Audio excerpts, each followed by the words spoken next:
Hello, everyone. Welcome once again to another presentation. We're back here in the issues room this February 11th and 2022. In fact, today is commemorated as Armed Forces Day in the Republic of Liberia, my native homeland. And it was a national holiday to celebrate the military.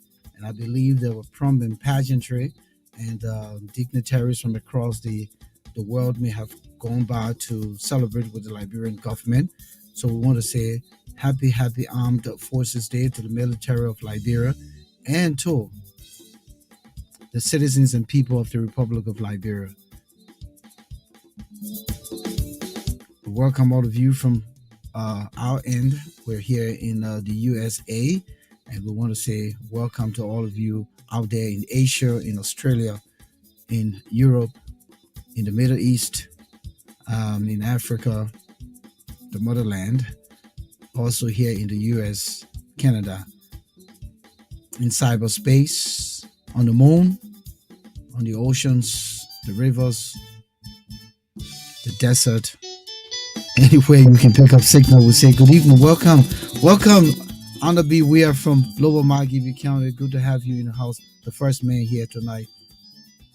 My name is Volcano Shelton. The Issues Room is your way on Tuesdays and Fridays, 7 p.m. Eastern Standard Time and midnight Greenwich Mean Time, depending on the time zone. You can catch us live on Facebook, on Twitter, on YouTube, and the Issues Room page. And the broadcast, a repeat of our broadcast is in Monrovia on Radio ABC FM. That's the Atlantic Broadcasting Corporation, the ABC FM 105.1 on Broad Street, rather, in Monrovia. And we're hoping to get some other radio stations to carry our broadcast. Again, good evening. Welcome to all of you. I'm sure now Moses Sandy is set from his end. Welcome, Moses. I see your face. Come up. Late up. Moses, can you hear me? I hear it very low. Very low, then it's on your end, Moses. Yeah. All right. But anyway, I hope you're here with me in the issues room. I can hear you, and I'm sure the folks out there can hear you. So it has to do with your gadget or something. Honestly, you can't be fixing things, otherwise I'll have to come back to you. Are you there? Yeah, come back to me later. I'm having some technical problem. Okay. Thank you, Moses. At least you're in queue. So Moses is getting himself set up. Again, tonight we say thanks so much for coming in.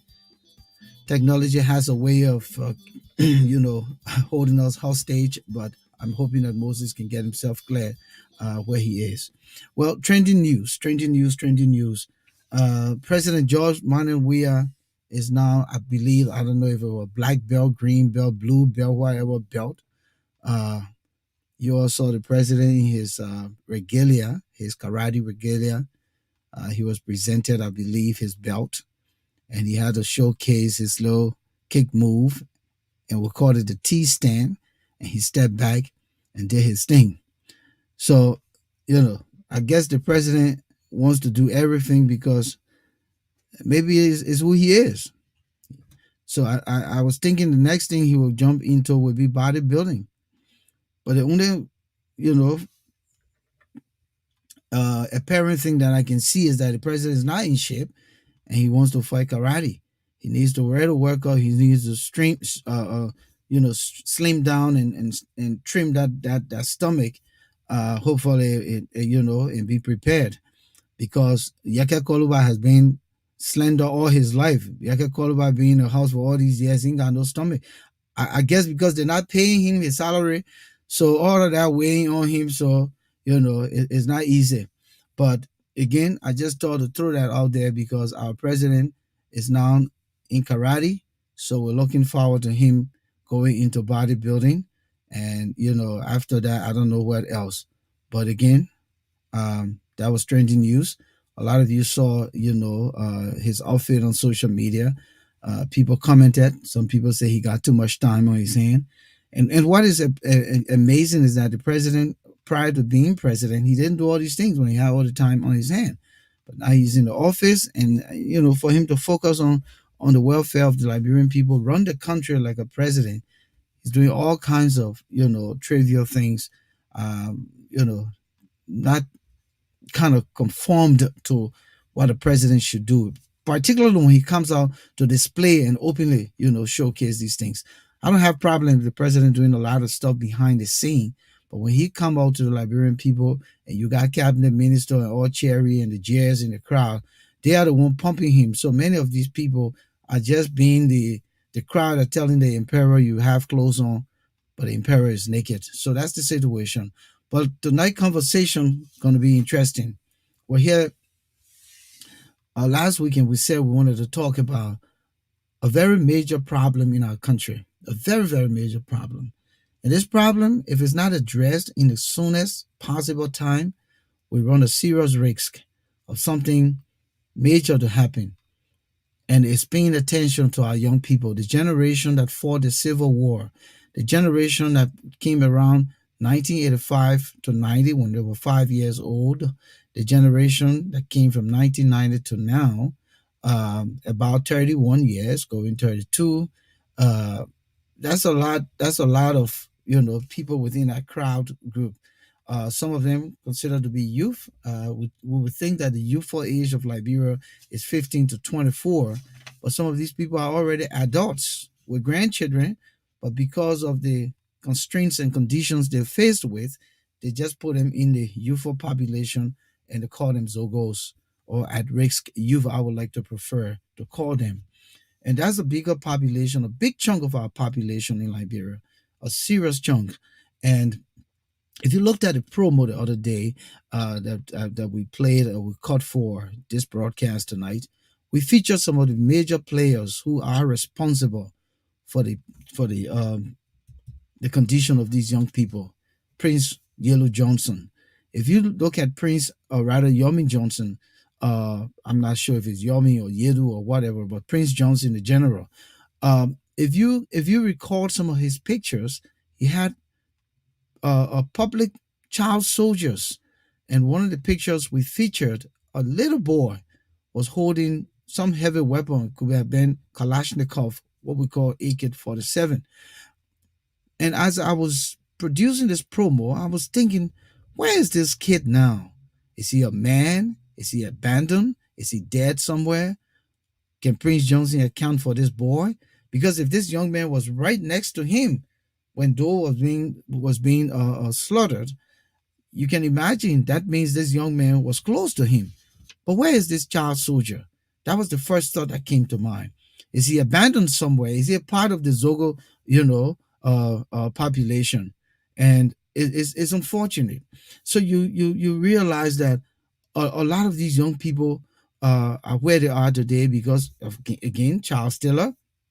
A lot of these young people are where they are because Ellen Johnson Sirleaf supported the NPFL, say go break the mansion, we'll build it in 3 years. So all these things, people like the late Alhaji Kroman the other day. Now we see Sekou Damate. We have the late Roosevelt Johnson, and all these folks. They're the reason. George Bowley and these guys, are some of them are still around, and this population continue to face the calamity they face with. Let me bring one of our discussants tonight, who is currently in studio, Mr. Philip Suah. This conversation is very dear to his heart as a young Liberian. Will still consider you a youth. But my man, you're in the youth department when he okay, young man. Let's put it as the young man. But wanted to bring you here tonight so we can hold this conversation. Moses is still trying to get himself situated. We're waiting for John Yormie. But I was just trying to look at, some of the stuff. Somebody here came and insulted me by the name of Eugene Banks. You guys are very stupid. You stay in the diaspora and your foolishness. Well, Eugene, I think you're missing the mark here tonight. But I don't have problem with what you say. And I'm not going to block you. Just don't use profanity. You can express yourself, express your disagreement, just don't use profanity.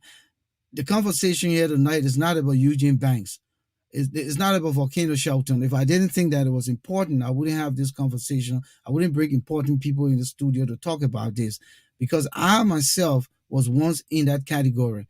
Had I not have the right upbringing, the good quality, upbringing and some form of education, I could have been by the wayside. Philip? Yes. Thank you, Bacano. I think it's a good topic to discuss, and I'm grateful that we're here discussing it. And I have a lot of thoughts and viewpoints on it.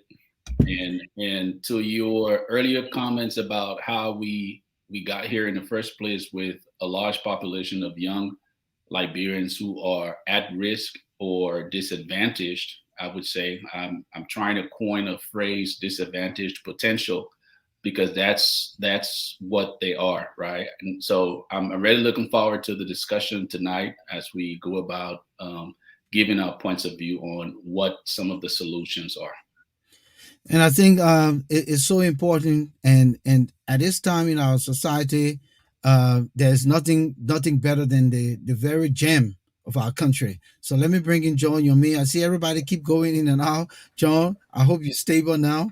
But yes, Yeah. the conversation is here tonight. You volunteer to be here because you're a youth, I would say. Everyone can see your face. So Philip Suah declined to be a youth. So I say he's a young man. Too You know. old. But my brother, if you were not fortunate to be in that position, you could have been what they consider a Zogos, a Correct. disadvantaged young man, a disadvantaged youth, struggling, dealing with the drugs, dealing with alcohol, and so forth. But thank God for you. And that's why you have championed, you know, the cause to come here tonight to join this conversation. Welcome. Thank you, Mr. Shelton. It's a pleasure always being here. Moses, are you in good shape now, Moses? I'm trying to, but But do Moses, you you hear in good me? shape. You in good shape. Do you You're hear good. me? Yes, you are good. I'm hearing you, But if but you're hearing me, I'm hearing you. So okay, you're good. all right. So welcome. You look Yeah, it's a frustrated, my pleasure. man. It has been a challenge here. I'm in trying to log on. So, guys, let me say it's a pleasure teaming up with all of you this You evening, got to and I look hope at that me. I'll You're be looking the able other to way, do it Moses. successfully. You're Thank you. looking the other way. Okay. I'll put you back again. Try to get yourself situated. We'll come back Yeah. to you. All right, gentlemen. Um, let's start the conversation. The population of Liberia accordingly is about 5 million or more. And I think that number can be challenged, but for the most part, it can be in the ballpark because lately a lot of, you know, of foreigners have come to Liberia. And I don't think that 5 million or 5 point whatever million is all Liberians. Mhm. So there's been a mass migration. Liberia has always been a space where people want to come to seek greener pasture, irrespective of what our country has gone through. And so, but apart from just that, the population of our young people, uh, again, a lot of the statistics look at 65, to 70% of our young people. But then if you water it down, you have a major portion of the population that have turned into what we consider disadvantaged youth. And I'll say this emphatically here tonight, Mr. Suah, that when we say the guys who are riding pimping and keke and all of that, I think they're doing it because they're disadvantaged. A lot of them who've been in school, a lot of them who've been doing other things, but because they have to fend for themselves, and some of them are non-parents, they have to do that. So you cannot take them out of the same youthful population of Liberia. Why they may be riding pimping, but how long can you ride pimping? Will you ride pimping for the rest of your life and then expect to inherit Liberia? Will you be sitting in the ghettos and the slum and expect to inherit Liberia? That is where we are tonight. And a lot of them are turning into criminals. Even the people now we're hearing who are pimping riders, they're riding pimping and they're committing crimes riding pimping. They're jacking people's stuff and speeding off. So a lot of them not in school. So that's first we wanted to look at the population. What do you think from your end, and how can you describe it from your end, from the research you've done? So, John, are you going first? Is it John or me? It doesn't matter who comes in. I'll give John the first dibs. It's always a pleasure. Thank you, Mr. Suah. And I want to say thanks to Mr. Shelton and the rest of the folks out here.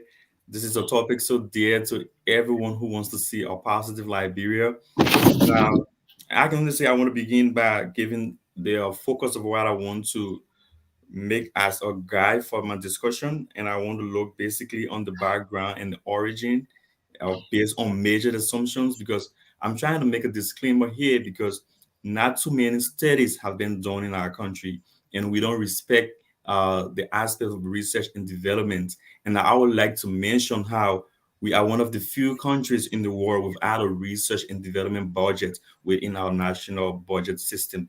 So I thought to make that a disclaimer. And I also gave some of the descriptions like you talk about and the causalities, which is really important. And I will talk about the prevalence because at this level, it is prevalent in our society. And I would further explain And, why. and I have that on my bullet, so we'll come to those Okay, segments. thank you. So And I'll also let's just look at let's just do an overview of the population first from your perspective, from Phil's perfect, perspective. Yeah. perfect. So, from a research background, it's going to be a little difficult to give empirical stats on what composition of our current population will will account for those of whom we require or describe as youth at risk, or in the common parlance, zogos. Because, like I said initially, if not too many, not substantial studies have been done to actually come up with fixed of figures.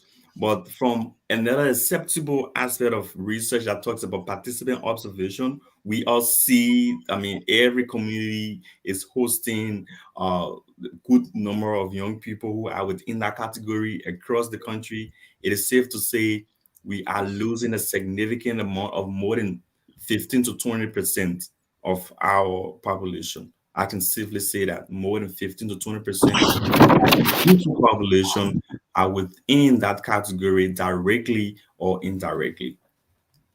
Thank you, Philip.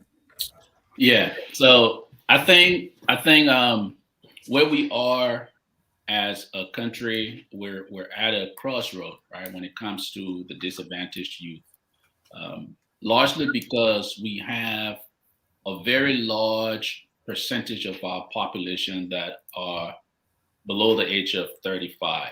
So the data that I pulled up, it says a third of our population. All right, a third of our population, below the age between 15 to 35. I'm sorry, a third, and 0 to 35, about 74% of the population. So that is an issue if that population is not trained, if that population does not have foundation that can add something positive to society. That's an issue. Now, if you look at that population, you could also see a potential.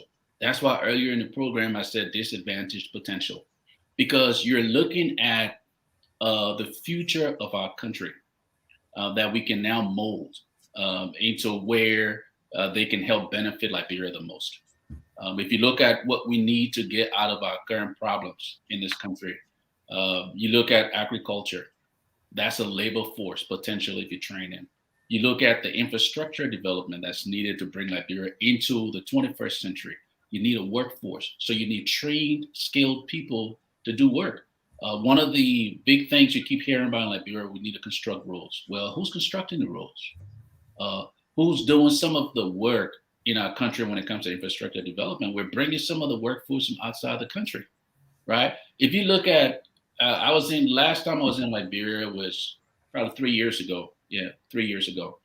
So I haven't been back, but the time I've been there, you go into some restaurants and you see, and there's nothing wrong with foreign nationals serving this rule. That's not what I'm saying. But you see folks who are doing work that ordinary Liberians could do quite easily. And I was just hold you there. In fact, the housekeeping manager at the Royal Hotel and those other hotels is a foreigner. Yeah. Housekeeping manager? Yeah. You understand me? Yeah. So So you look at some of those things that that population could be trained to do. I mentioned on one of your previous programs the vocational schools, right? Vocational training. That's an area that we can invest in as a country, and we can train that force, that labor force, right? That's massive force. All through history, societies that are being built, right? They were built on the strength of a labor force. Unfortunately, sometimes it was those that labor force was captured against their will in terms of slavery and other things, right? But it was still a labor force that was strong enough to build that economy, to build that culture. We have our own labor force that are willing. The young men and women out there, they're willing to be trained, they're willing to be molded into positive additions to our country. But they just don't have the tools. No one's paying attention to them until something bad happens. We've always been reactive when it comes to the issue of youth. When something happens, then we complain. What we have failed to do, and some of the points I'm going to raise in terms of governance, not just this government, right? What we have failed to do is to be proactive with what we're seeing today. Imagine the last administration. If things have been done a certain way to lay foundation, some of these young men and women would have gotten training. If things have been done in on the aspect of security, on the aspect of healthcare, aspect of education, just making sure that our country, the border is not porous when it comes to drugs, because that's a component of it. If we had made sure in our budget we had catered to the mental health status of some of the young men and women we have in our country. You mentioned earlier in the program those who were exposed to war, the young man you talked about that was close to this warlord, to Prince Johnson, right? That's trauma. If you, I grew up, I went through the war. I left Liberia in '97. So I saw certain things in Liberia from when my family left ELWA, is where I lived at the time of the war. We walked from ELWA all the way to Kakata. And the things that I saw still in my memory today, things that I saw along the way as you walk and you're seeing people who were once people in all kinds of ways, shape, and form on the side of the road. Those are traumatic for a lot of people.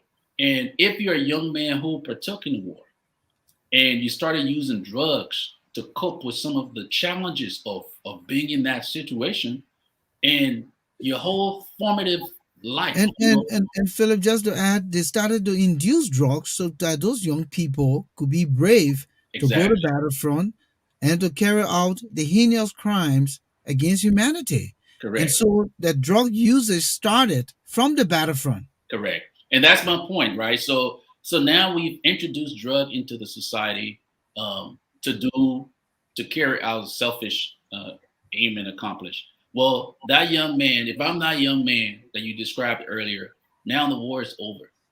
Doesn't mean I don't go back to drugs, right? Because my system now wants the drug. I have nothing else in my life because I didn't go to school like John. I wasn't in an environment where I had to learn, through first grade, second grade, third grade, like John or Volcano or Moses. So now the only thing I've known is war. The only thing I've known is drugs. The only thing I know is to hustle because that's how I got to make my living. Now society is putting the burden on me to add something positive when the foundation is not even in my life. I'm trying to do what I know is best, and that is survive. So those are some of the things that has gotten us here. We have failed the young people through the budget, and that's where I'm going to go tonight in terms of the budget. And Uh, we'll come to that. that's We'll where come we to have that. failed that population. Okay, let's bring Moses in quick. I'm hoping you can hear us, Moses. Yes, guys. Do you hear me? We can hear you, Moses. Go ahead. Okay. I'm here with you. Let me say first, hats off to John and Philip for joining the discussion this evening. I know it has been a little bit difficult here from my end, but it's pleasing to be on. This is a very interesting topic. If I can just chip in a little bit on the population, you guys have almost dissected that, but in this population, like all of you have said, we have a diverse group of individuals. You have former combatants, individuals, young people that were taken advantage of during the Civil War. Also, in the population, you have individuals who are addicted to substances, drugs, and alcohol. In the population, you also have the unemployed youth, which make up a very huge percentage of our population. In Liberia, when we speak of youth, some of the individuals you see walking the streets are much older than the Western society will actually define a youth. In the Western world, when we talk about the youthful population, we're talking about individuals between the age of 15 and 24. But if you went to Monrovia today, again, it is understandable given the hardship. So you will find individuals who are much older, but age-wise, they are actually younger. So if we are to come back to say narrowing this down, so we're talking about people who are under the age of 30, hypothetically, by Liberian standard, under the age of 30. We consider them the youthful population. So in that population, you also have prostitutes, people who are engaged in commercial sex. So we have people from all backgrounds, runaway kids, high school dropouts, kids who are refused to go to school. All these people today make up the Zogo or the Arabic population in Liberia. And these are the people that current administration and successive administration have rather look the other way. These people need help.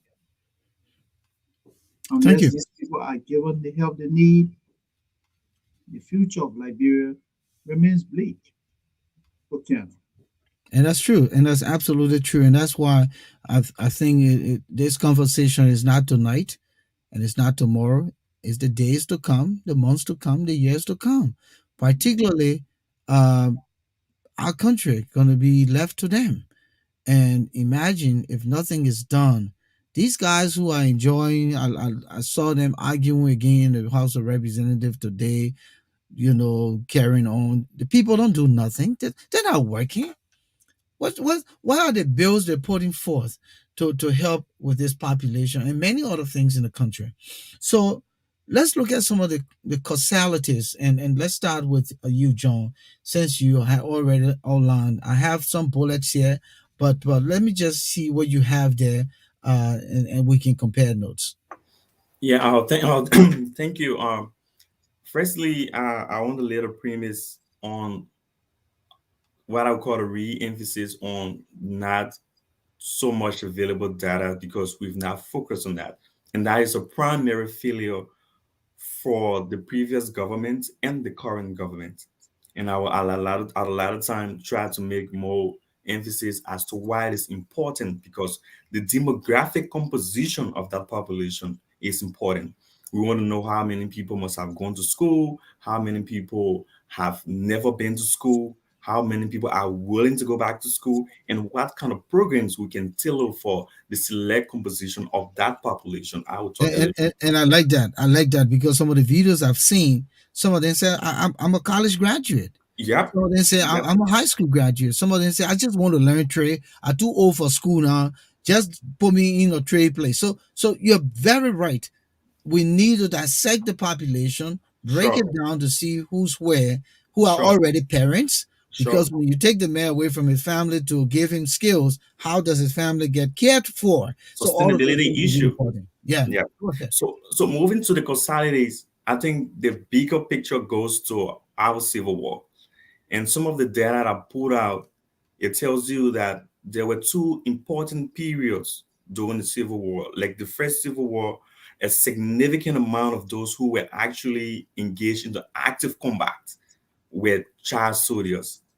All right. They were conscripted from schools. Some felt there was a need to follow some of their parents, some of their close siblings and relatives to find a means of safety.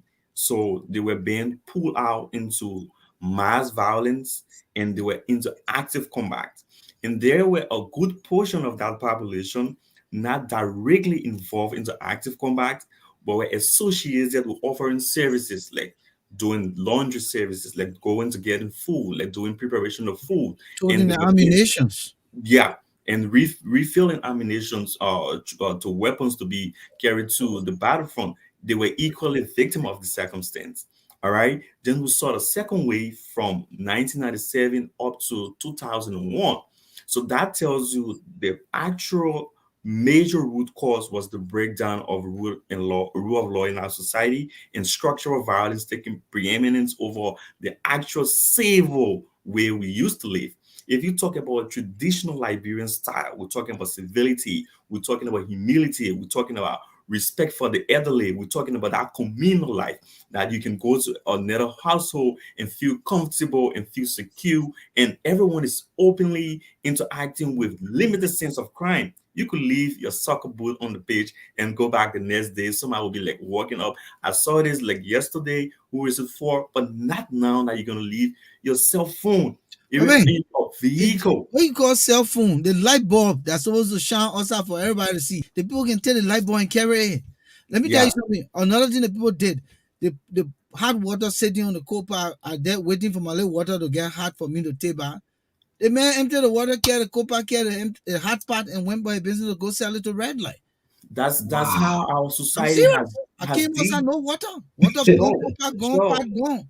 so We that's have a one of the bigger many problem. cases, so it has become a social problem. So now if you talk about those who are like 17 years old, 20 years old, 1990, and do a little aggregation of who they are today, they are adults. Okay, so there is a precursor over there. People have been trained in the faction of crime and commissioning crime and making crime to be a way of life within our society. So now risky patterns have elevated. People see people coming on, they are following and are adapting that pattern. So beyond the Civil War, we saw a system that has been created by the Civil War, because there are people within the Zogo population or the youth at risk population who are less than 20 years old now. So a pattern was created, and now you find a position wherein they can easily transition from homegrown K to children going into the streets. So a little scenario I'm trying to create over here. The first civil war came up, the DDR process I want to talk about just briefly was horribly done. And there was a message from that, because when they were trying to focus more on the DDR process, 1994, 95, 96, 97, we saw massive reoccurrence of violence, because there were a lot of processes being done and people were been holding arms, and they could easily commission crime. So there was a lesson learned from that. In 2004, they were more like focused on the peacemaking. And if you follow the process of the entire extraction of, say, violence, peacemaking is the most crucial, because at the peacemaking level, it is about ceasing violence. It's about taking the arms from people. We are not talking about who is going to be rehabilitated, who is going to be reintegrated, but who can we target now to make sure that the guns are shut down. So in 2004, that was the methodology. So after that, we saw many people not going through rehabilitation again.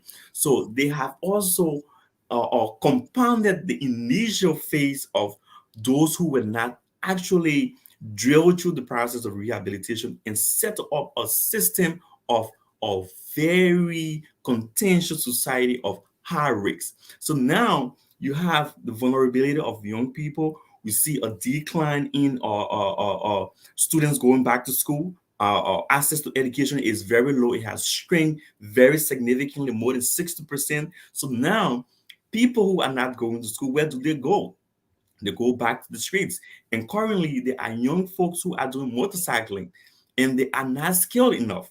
So there is two way possible. They could continue being motorcyclists, but because of this honesty being raised up in bad environments, they are not earnest to those who own those motorcycles. They are just going back into the street once the motorcycles are taken from them.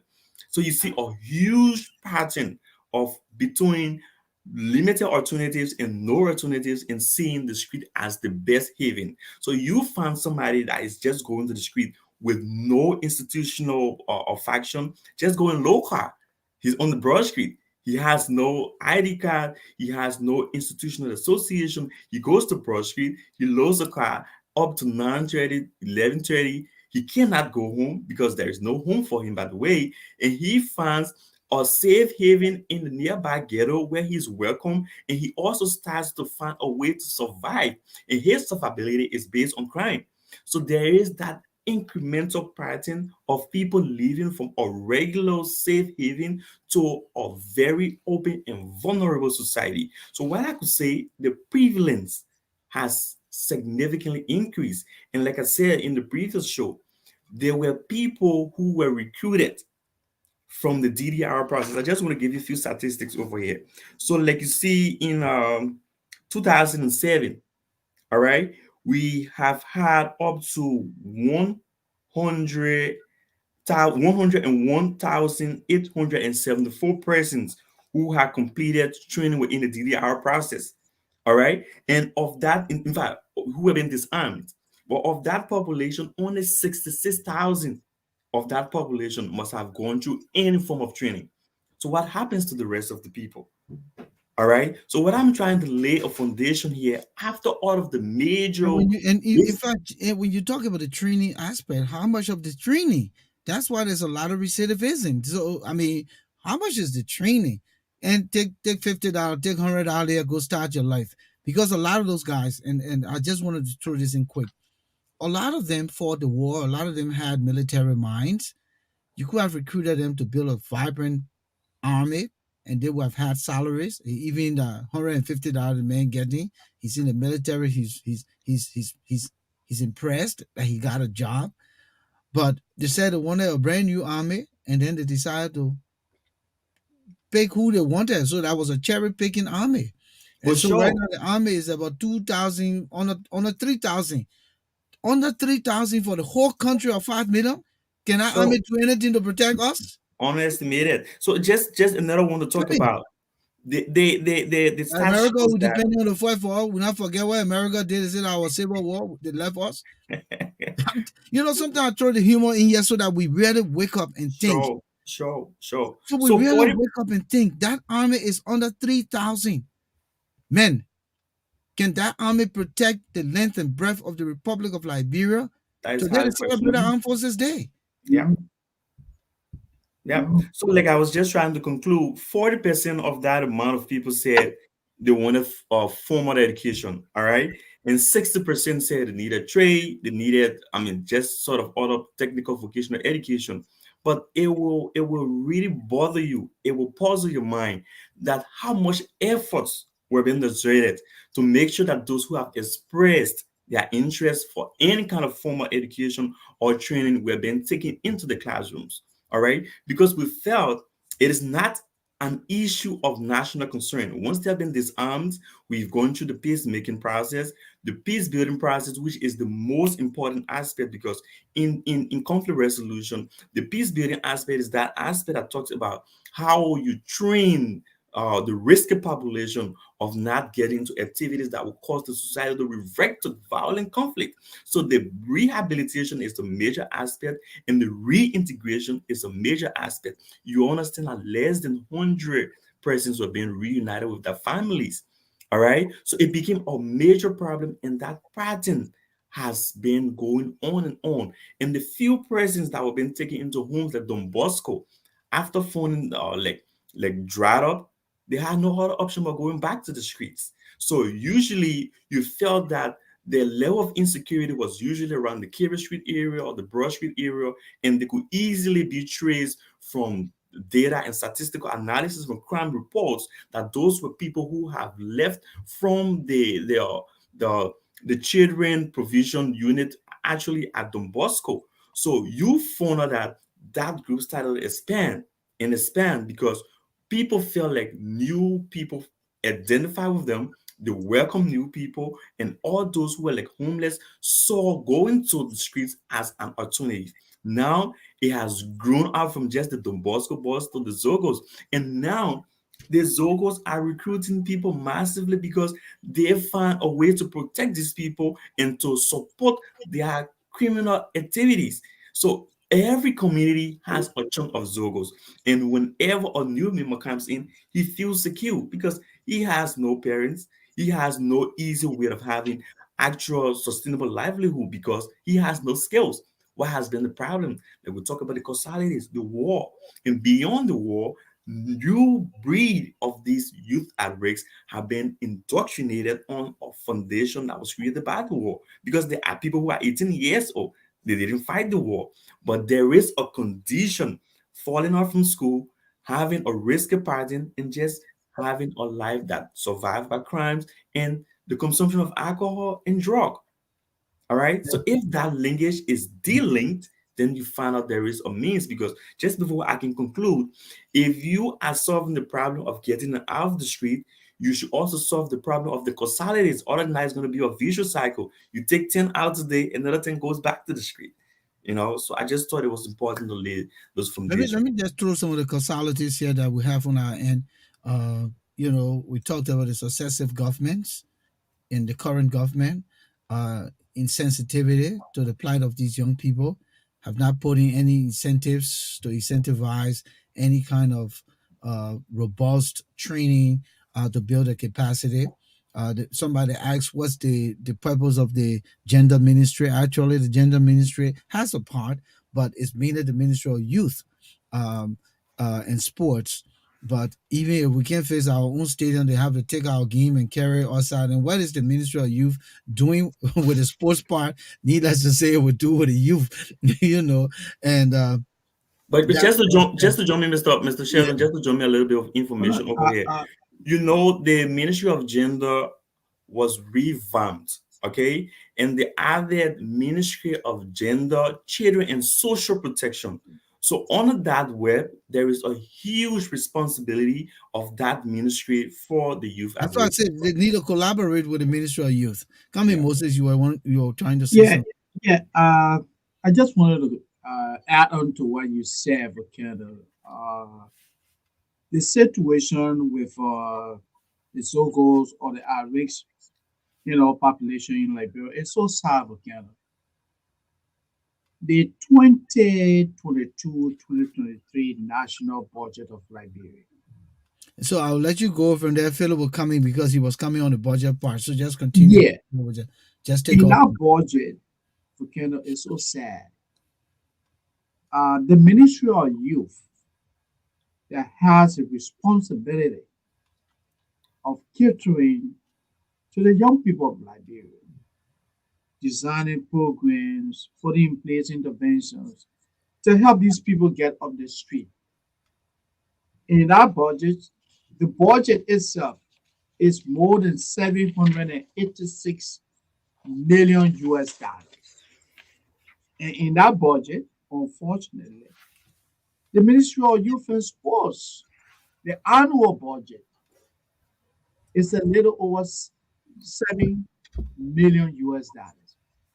Compare that to the Ministry of State, $20 million allocated. You see the insensitivity? How do you expect the Ministry of Youth and Sports to cater to the youthful population, educate these people, train them, make them serviceable with a budget that is less than $8 million? Go to the Ministry of Gender. The Ministry of Gender. The budget is a little over $4 million. And you combined sport, Ministry of Youth and Sports, and Ministry of Gender is still far less than what the state getting. So what Natama is doing for the Ministry of State for $20 million a year budget. Mm-hmm. So now you told me is the president's salary, right? Let me ask this question: is the president's salary coming from the Ministry of State budget? No. The Ministry of State budget is to run the office of the president. I thought his salary is a part of the others. Okay. The allocation for the president is quite different. This is to just run the ministry. Okay. Come in. You look at the gap. You combine both ministries. You even combine the Ministry of Information, the Ministry of Information, the Ministry of Gender, the Ministry of Youth and Sport. You still have less than $20 million. the Ministry of Information. It's a little over $4 million. And the job that they put him fighting for over there. Go ahead, Philip. Yeah, and that's why You I see the said, double. you know, So now you tell me, we're talking about getting young people off the street. Do you know how much it costs to run a rehab? Addiction is very costly. correct, but The necessary. services, the technicians, do you expect to hire a drug counselor with a graduate degree earning less than $5,000? Like, people cannot afford that. So All right, who so are those people that are going to let's hear from get Philip. these people off the street? Yeah, let's hear from Philip. Yeah, so I mean, I'm really grateful, both Moses and all three of you. As a matter of fact, I think we're touching, different parts of this problem and trying to not only talk about the problem, but try to see how best we can offer some solutions. So I think the solutions definitely do come from the budget. But before I get to the budget, because I took a look at another African country that went through war, Rwanda, right? During the same time frame that we were engulfed in ours, Rwanda was engulfed in theirs. And they've made some significant progress. I wrote some stats down in terms of their population first, right? So 67% of the population in Rwanda is under the age of 25. 67%. And 3% is above the age of 65. So they have a big youth population. The same metrics that we have in terms of our youth population, it's exact same percentages. I think ours is, when you add both our numbers under that age, we're probably around 60 some percent. Like I quoted, we're 75% under 35. So if you took out the other ages, we're about the same. So what Rwanda has done, what they did coming out of the war, is to focus on what I mentioned earlier, providing training for that workforce, right? At-risk youth, folks who are going through the war, the genocide, they provided training. So you're taking guns from the young man or the young woman. That gun was a source of income. That gun was livelihood in that time. So now you've taken that livelihood away, and now I have no other means of getting food to eat on a regular basis, getting a place to sleep, or going about doing things. So you have to, when you pull the gun away, you got to put something else in the hand to keep that hand busy, to keep that hand sustained. So Rwanda did the vocational training at different levels of the educational system, right? So in some instances, some of the young men and women who hadn't gone through the first grade, second grade, third grade, but because of their age, they probably wouldn't start from first grade. They provided, I wonder we're gonna have plenty of first grade grandpa then. Yeah, they provided vocational training, and in some instances, to provided a sped up version of the education system to get them caught up, right, to match. So they did that through all their, over the last few years. And if you look at where they are now in terms of like their literacy rate, right? Rwanda now is at 73% literacy rate. Liberia, we are at 48%. And I'll give you some of the literacy rates for some of the other countries. So, Rwanda's population, most of them live in rural areas. It says 83.1% live in rural areas, right? And 90% of that number in rural areas live on agriculture, right? So, to my point earlier, Liberia needs food. We need to feed our people, right? We cannot live in a country, we cannot develop our country importing most of what we eat. We have a workforce that can be trained, right? One of the things that, even you had mentioned. Philip, what workforce to be trained? Look how they sit there dirty. You can put a whole workforce together to clean the city and pay the boys. Exactly. All But that that's and Kosu Jefferson Koji, where he need to take some of that money and put it into salaries and pay the boys. Go to the ghetto and say, gentlemen, today that clean your campaign. Your account Yeah. will cook, will do everything. Be Yeah. downtrodden. Get to the people. Yeah. You know, every And that's time we what I get, said. yeah, That's why I said earlier there are disadvantaged potential, right? You got to see that as a potential. If you don't identify a situation or problem in the right context, you can't provide the right solutions, right? If you see them as potential, then you know you can invest in a potential. It'll pay off absolutely. at some point, right? So that is what Rwanda did, and it served them well. One, it raised their literacy rate up. Two, it allowed them to grow products, right, and contribute to their GDP, right? And Rwanda now, from what I've seen in was the statistics that I saw, was that by 2050, Rwanda will be a high income country. 2050. And I think 2035, it says it will be a middle income country, right? So they're growing because of the investment that they made in that potential, right? That youthful potential, which is what we have. Now, let's backtrack to how we're investing our money, right? You look in the budget, and I'm glad Moses mentioned that when he made his speech. The Liberian government budget, the office of the president, right? And this is not when I say office of the president, I'm not speaking president. We asked to be problem, right? Presidents in general, right? Governments in general. But this president, the budget last year, the office of the president was, I think, 2.4 million for the office of the president. This year, 2022, that budget is now 5.9 million. And that is excluding the No, his the office. state. That's Yeah, what I'm saying. And that's that's his excluding the office. Ministry of State.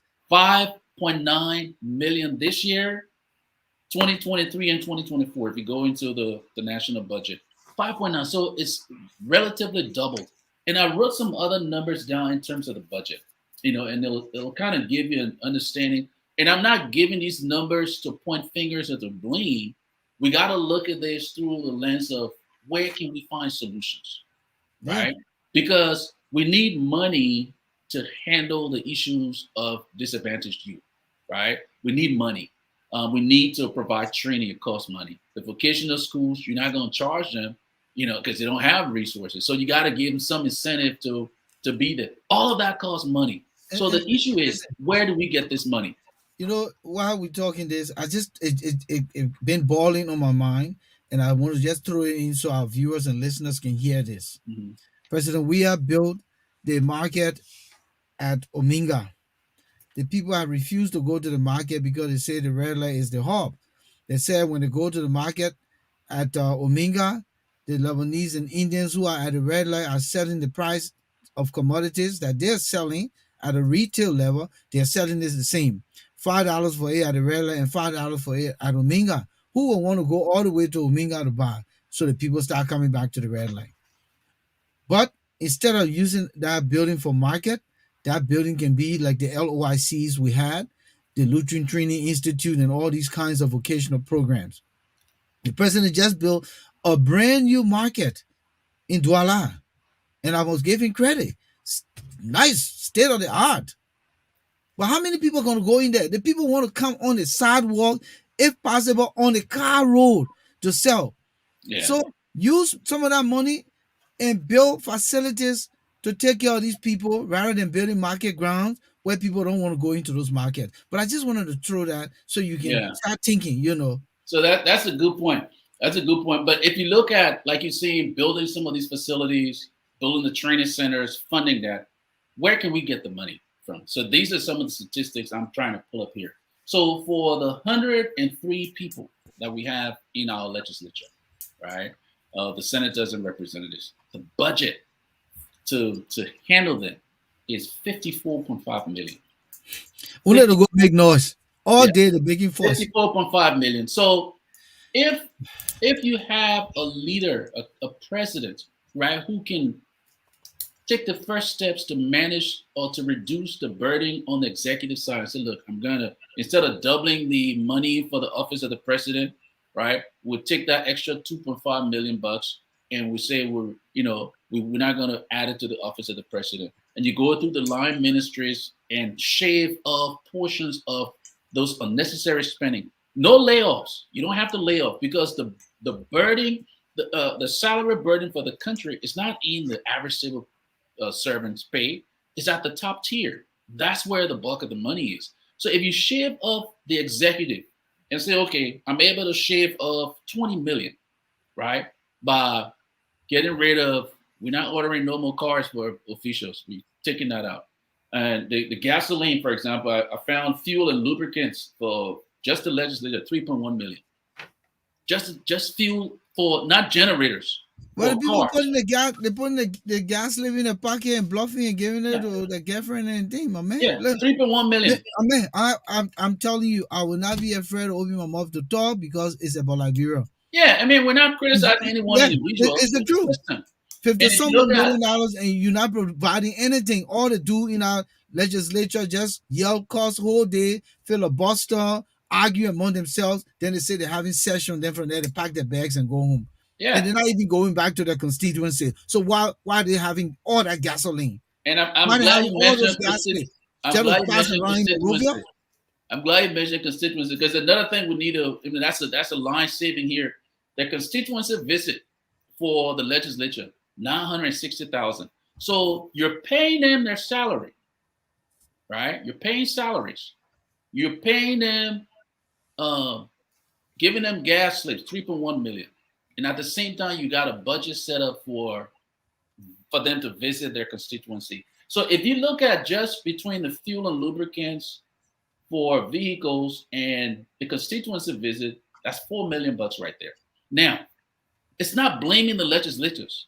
It's constitutional. That's due them. So that's not where I'm coming from, right? Where I'm coming from as a president, or as the executive, if you're able to shave your budget and say, well, okay, we took 20 million bucks off of the executive branch initially, and then you come to the legislature and say, look, this is a burden. We got these young men and women that we need to handle. This is what it's going to cost to rehabilitate them, give them the psychiatric care, the trauma care, whatever they need to reset the clock. That's one. This is how much it's going to cost for the training to make them the best carpenters, the best masoners, the best tile setters, whatever the vocational type training is, right? This is how much it's going to cost, right? And lay it out for the legislature and say, now I've gotten 20 million. This is what I've cut on my end. Can you meet me halfway? Let's shave off this portion of your budget and come to a place where you have an annual revenue. And I say revenue, not additional revenue, but it's annual pot now that you have. Something you shaved. Exactly. That can go towards the young men and women in our country as an investment. You said something, and I just wanted to throw light on this. Do you know that when you use the word the best masons, the best plumber, the best tile layers, do you realize that Liberians who should be giving work to their own fellow young people are saying, "Oh, no man, don't do nothing at the Ghanaians. Go for the Senegalese. Go for the Guineans." Mm-hmm. So what hope you giving to your own people? Why Liberians do this stuff to themselves? Yeah, but Volcano, let's talk both sides, though. Let's talk both sides. But I'm coming. But if you don't give people the skill set, so that's why most of them trying to get in the workforce by hook or crook and lay the black cricket. Okay, because you're telling them we don't care. We want the Guineans to come and do the work. We want the Ghanaians. We want the Senegalese. We want foreigners to come and do the work. But if you empower your own Liberian brothers, and give them the skill set, I'm sure they will do the work better. But when we turn our back on ourselves, and we have not done anything to incentivize the gifts and talents and the time of our young people in our country. And all the things you said regarding shaving the budget, President Weah King, he went to the house, he said, my man, we got to harmonize. But I'm hearing the harmonization, only the downtrodden masses still suffering. The regular civil servants are the people that are harmonizing. But President Weah fighting karate. You understand me? The other people, their own harmonization is selective again. Yeah. So how do we get this money that we're looking for to put into youth development program? We talk about rehab. We talk about, building training facilities. And some of these training facilities can be places like boarding schools, like BWI. because the man has nowhere else to sleep. So if you let him come to day school and you don't feed him, you get back, maybe the next day he's not showing up. So you really got to put a lot into, you know, and programs like LYC that I graduated from. LYC is still willing. You just need to put the right mechanisms in place, be congruent about what you want to do, and be honest about it, and LOIC will come. Don Bosco will come. Many of these institutions will come. But when everybody playing to go in the house, no one decides to do something about youth development. No one, everybody about themselves. We're not going anywhere. And these are the solutions we're throwing out here for people to pay attention to. I see you nodding, John. Yeah, yeah, Yeah, and John, thank you. Let me drop a point to please, Volcano's. please. You talked about boarding school. That's one of the things I found in the research with Rwanda. The bulk of their folks are the young people are at boarding school because it creates that safe environment, right? That controlled environment where they can be molded into the positive items. So that's a good point you just raised. Yeah, I mean, just to talk about, I mean, a lot of issues you guys are talking about, really amazing points. But just to continue from the budgetary aspect of the entire response to the public goods, for a long time in our country, we've not had budget sensitivity. Why should we allocate certain amount of monies and what we expect from the allocation of that? It is clear economic implication.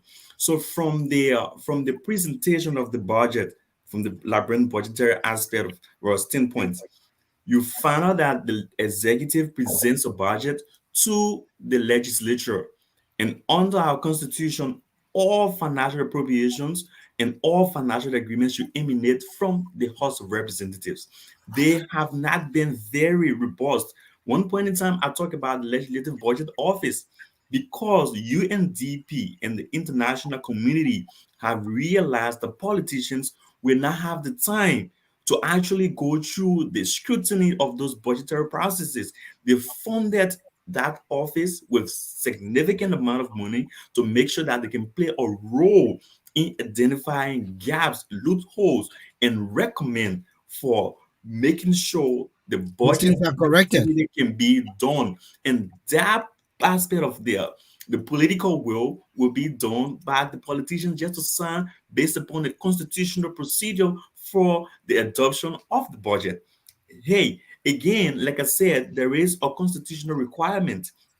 Every 3 months, there should be a performance review of all of government spendings to know as to where the money goes, what is the actual effect of the spendings. So we actually renege on that. And to add on to that, the budget of our country, we have two separate branches within the legislature, the Senate and the House of Representatives.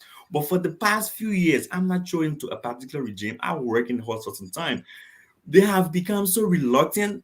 They easily converge and form joint committees. Joint committees are really good, but the essence of one house making a scrutiny of the budget and another house making a scrutiny of the budget, they can cross-examine their various findings.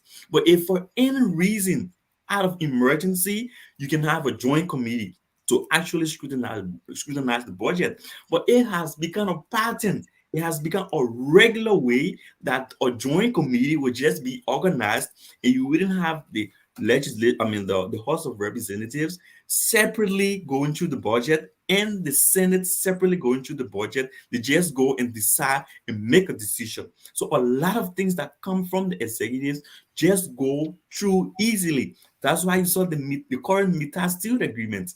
The legislature were not actually cognizant of what happened until civil society groupings were able to identify major flaws. Because the people want for themselves. They just want Okay, for so, themselves. so, so that is a major problem.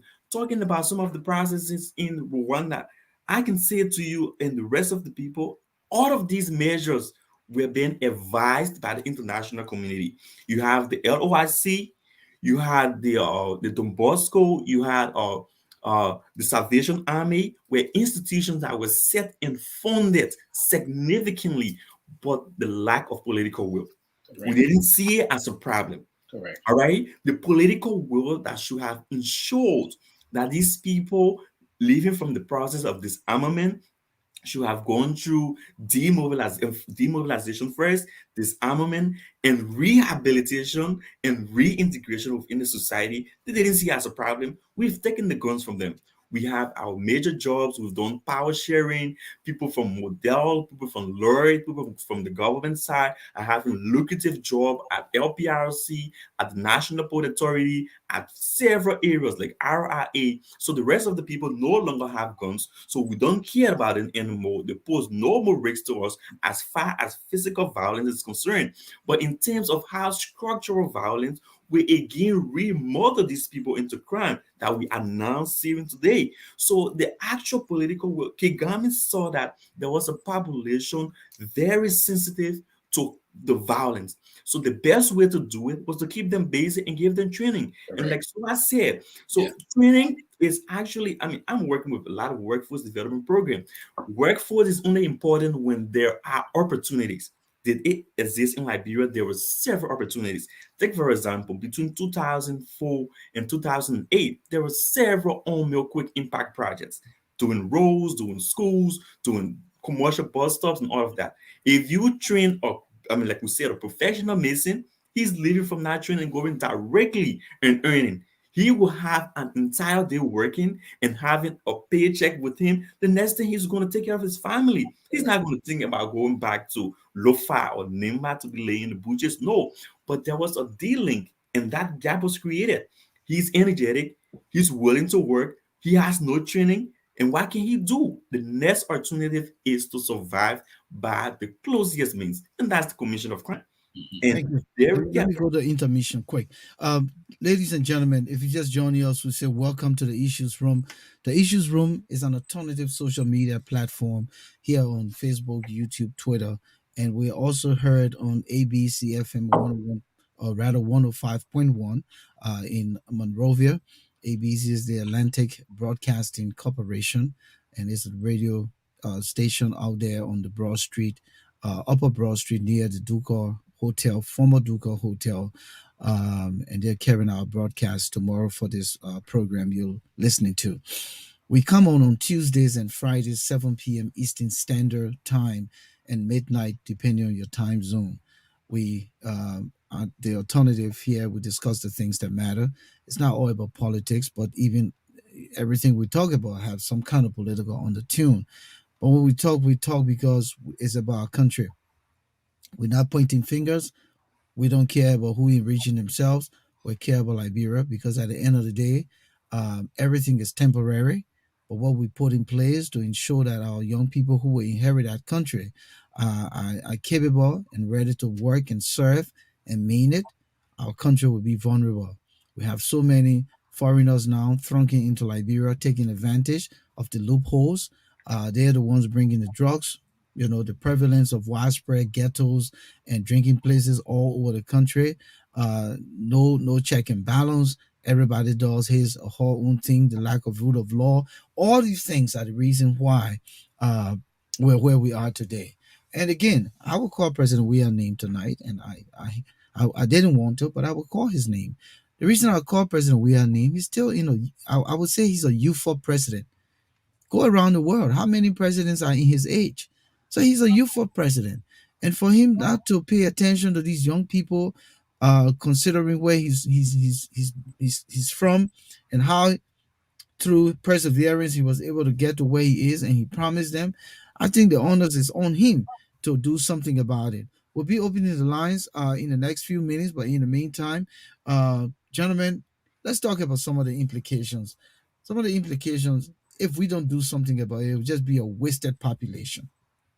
Yeah, A and then wasted not only population. wasted, that population is going to waste us over time, right? And you know The what I rest of said? the population. I was in a conversation today. I said they are like charcoals. They say old fire chunk ain't hard to catch. Yeah. and there is a consultant I work with on the project from Creative Minds. He says that they call them youth on the fence. They are not in a particular area. If And you pull them to the right side, they're going to be very productive. And if they're abandoned, they're going to go just on the wrong side. And we've not put them on the right side for a long time. And we're seeing the effects of them being on the left side. So it's just right there. Either slip right or slip left. And that's why I call them also the fire chunk, because it just take anything to ignite them. Yep. Anything. And people take it for granted. They are all fire chunks. That population, don't see them look like they're acting like zombies and they're in the ghettos, but they know what's happening. They know what's going on in the country. And it True. just take a snap and they will be reunited.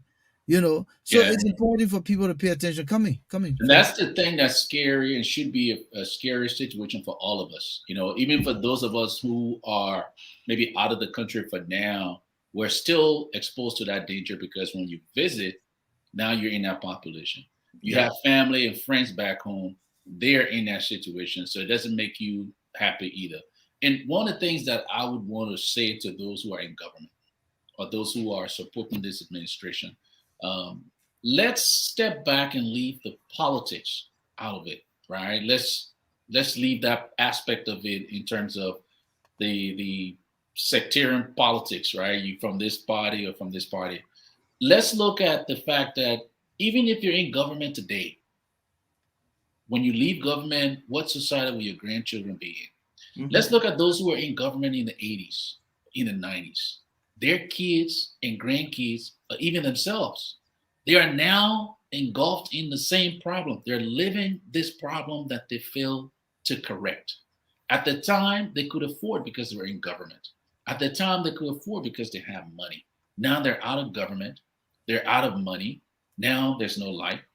They're afraid in their communities because the some of the young men and women who are now terrorizing communities are terrorizing them. So if you are in government today, the CDC, yes, you are safe because you got security. Yes, you're safe. You got money. You got influence. But someday, 20 years from now, you have your kids, you have your grandkids. What society are you leaving to them after you've left office? Mr. Weah could win another election and he'd be out of office after another 6 years, right? That's his best case scenario. I doubt that would happen, but that's his best case scenario, right? He wins the next election and then he goes 6 years. So that's what, 20 by 2030, right? Mr. Weah is no longer president, just like Madam Sirleaf is no longer president, right? She left office.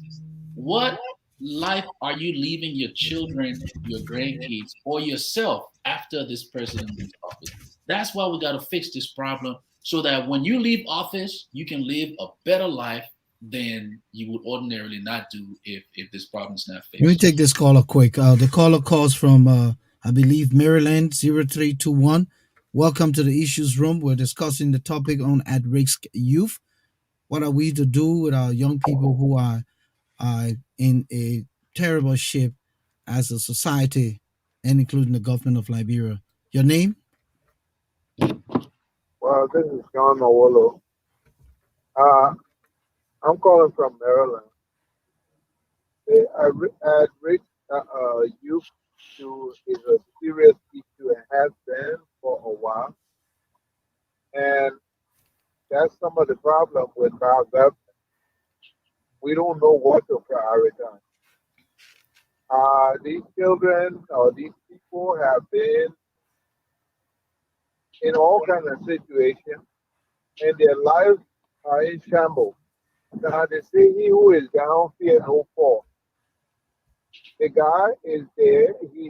His life is not going nowhere. Why should he hesitate to hurt somebody? Why should he hesitate to steal from somebody?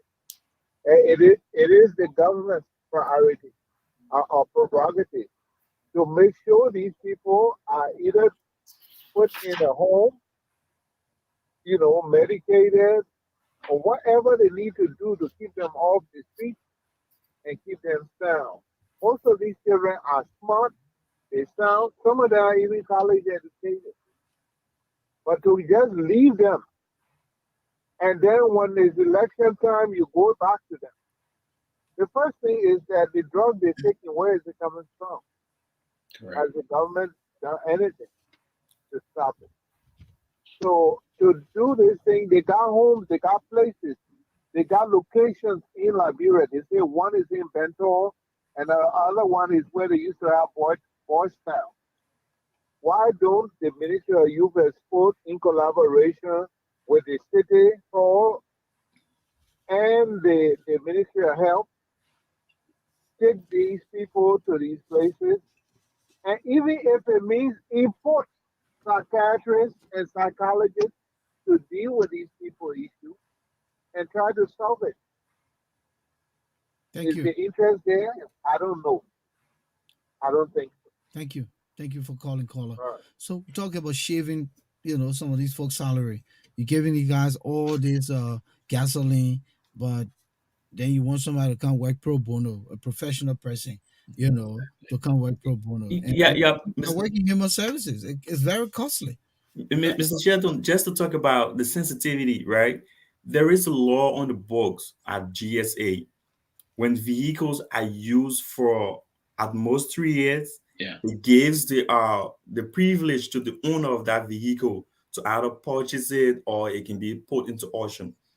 That 1973 law is not actually commensurate with our contemporary 20 or 22, where you buying a Land Cruiser vehicle or some SUV for like Hey, yo. 70, 80,000 that can last over the But span of 20 to 30 years. but Like you John, see some of the UN vehicles, John, they do you know use what them it, in different countries, transport them to different countries, and they are well maintained and taken over. Why the poor countries should maintain such a law?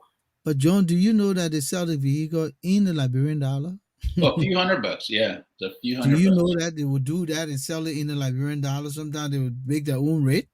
So, Just so if you have a government, and I'm I saying mean, this is Liberia is a corrupt, rotting country. The corruption is unimaginable. It's just filthy, filthy. so I'm that telling you. that is a problem. And I'm saying that not for a particular regime, it has been a Liberian thing. Correct. Okay. So if you are struggling, schools are shut down, and I have tried to pull some data. This is a very unprecedented low rate of school admission for this academic year. A lot of people are not in school. If you are facing these problems and having large vehicles so at that amount, it tells you that you are insensitive to most of the budgetary issues. So Yeah. now is it about not having money or not being sensitive to the budgetary issues? I would say the latter. Yeah, and you have to look at where our budget has come from. One of the big things that folks were some folks were boasting about with this budget was that, oh, this is the largest budget we've had For in nothing, history. you And even it was got the money bragging in the about that. budget, but you boasting about the number. Yeah. So if you look at when Madam Salif came in, right, the budget that she inherited was like 88, 89 million bucks. It was under $100 million, right? That was the budget. So by the time she left office, the budget was 500 and some odd million dollars. So you see that jump, right? And it still didn't benefit the country in a way that it could have, right? If we had the political will to redo the budget. Now, the Liberian government's budget, is consider that a mold. Sometimes you got to break the mold, right? You got to break the mold. This mold is not working. This template, this playbook that we're playing the game on, it's not working. Every coach has a playbook. Yep. But you're using the same playbook and you're losing every single time. You got to change it. The way we approach the budget will change the way our country goes, right? Look at some of the other countries what they're investing in, right? Our budget, compensation for the budget this year, 45% of the budget is on compensation. And you putting people on payroll, not doing nothing. Correct. How much is there for training? I don't know the training budget, but between compensation and goods and services, day. Let us just wait a little bit for the youth at risk, which I think is not purely identified statistically. Let's talk about people who are within the workforce. Yeah. How many recurring training we have for even secretary? Look at the kind of letters to write. Yeah. Talk about our resource officers. Look at the kind of finance they provide. Yeah. So the actual issue of research and development is just zero. Yeah. And at this age is the most needed in every society. Yeah. If you look at the budget for, I'll come to you. Let me take this call up quick.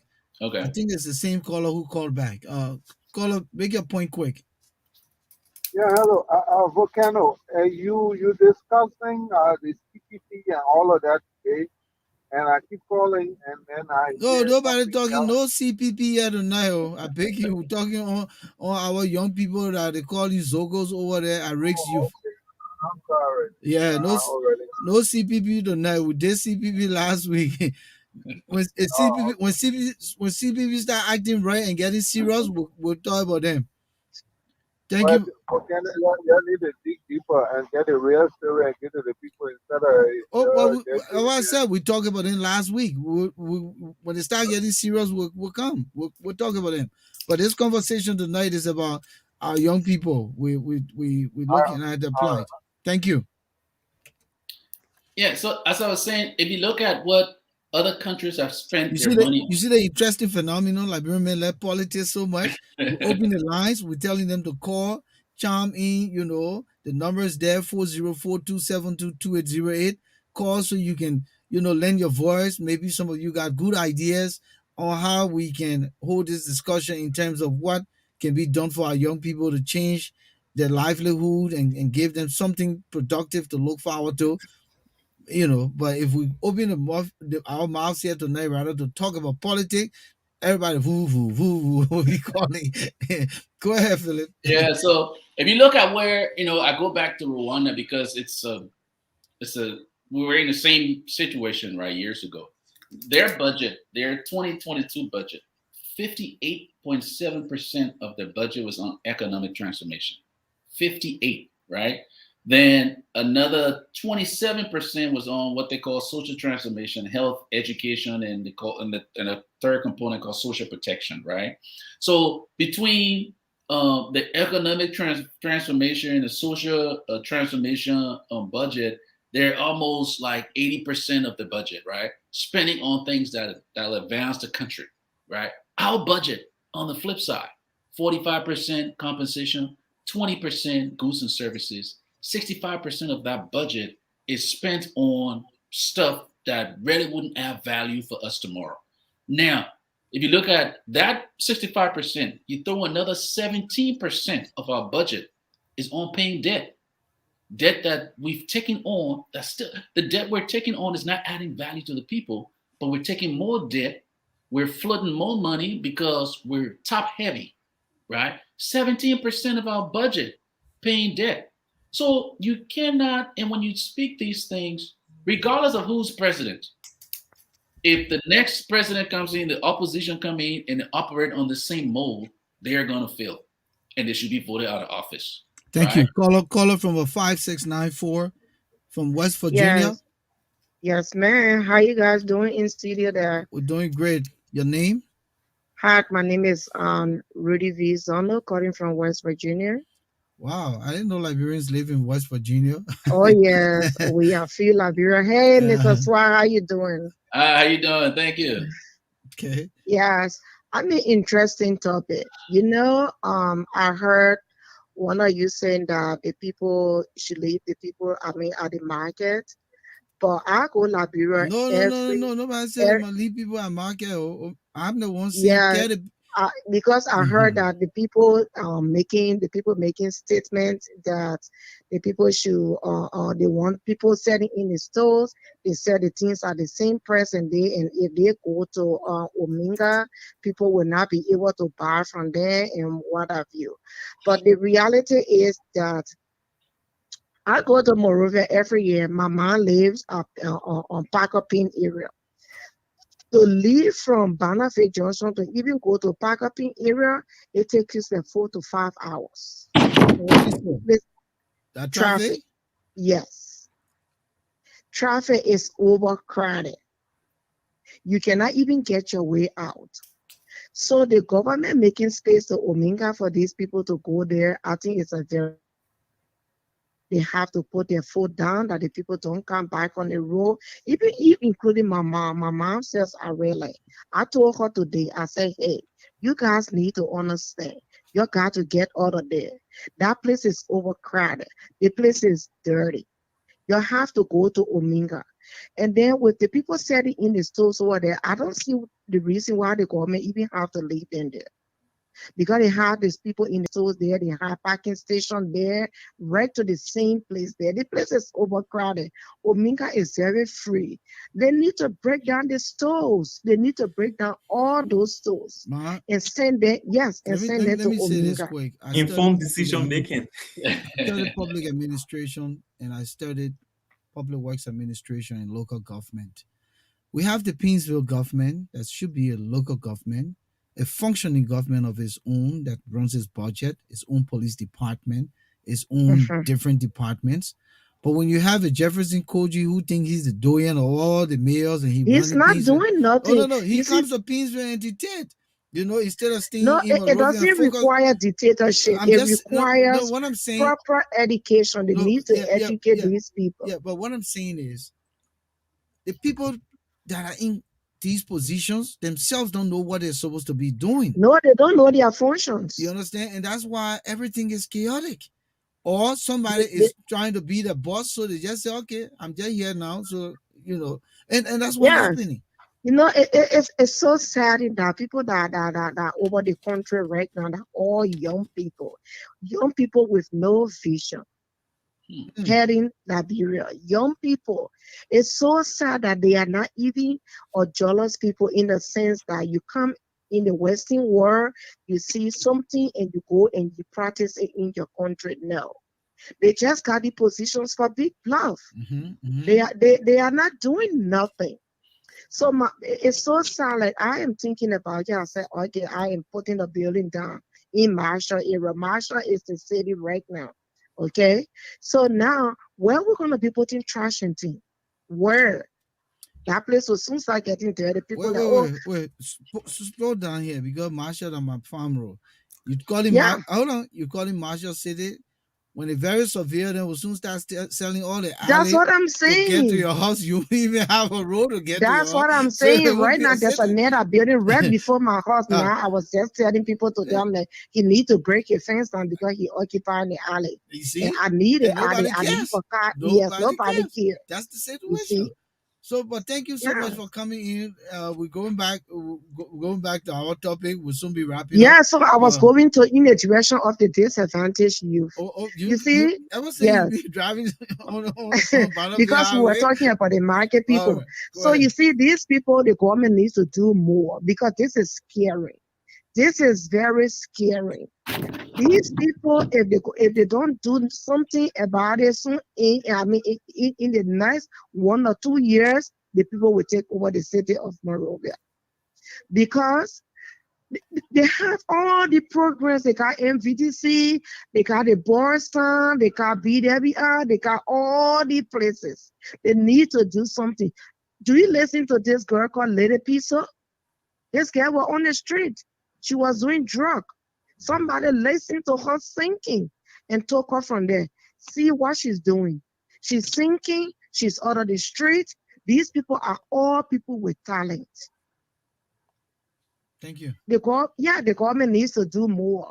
If not, it's not going to be easy. So let me just before I let you go, just the government needs to do more is not sufficient. From your perspective as a Liberian, what is that one thing that you want to see?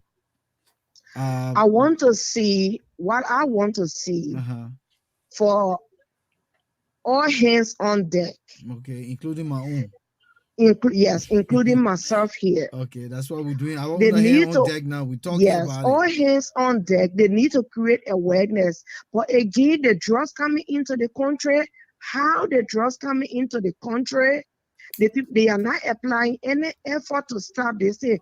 Even the government officials themselves, bringing the drugs in.